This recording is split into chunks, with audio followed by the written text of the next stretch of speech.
ভাই তোমার এখানকার বিরিয়ানি কেমন লাগে? ওয়াও বিরিয়ানির বিরিয়ানি খারাপ কেন লাগে? দেখুন দেখুন দেখুন না, মধ্যমগ্রামে তো অনেক দোকান আছে, তার মধ্যে তোমার এই দোকানে 100 টাকায় সব দোকান থেকে খাই না, ওই কয়েকটা বেছে বেছে খাও। আছে আর এই কিন্তু আমাদের বাড়ির পাশে আছে ঠিক আছে।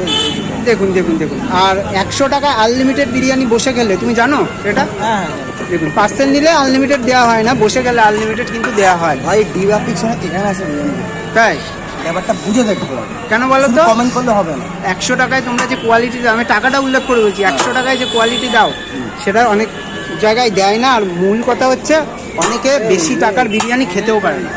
দেখুন, সবার তো সম্ভব না 250 টাকা 300 টাকা দিয়ে বিরিয়ানি খাওয়া। 100 টাকায় তোমরা যা কোয়ান্টিটির রাইস দিয়ে বিরিয়ানি দাও, আমি এটুকু আলোক করে বলতে পারি মধ্যমগ্রামের মুখে আর কেউ দেবে না, এটুকু আমি গ্যারান্টি দিচ্ছি একদম। দেখুন দেখুন, হিসাব মতন এই বিরিয়ানি যদি তুমি দাম ধরতে যাও 140-150।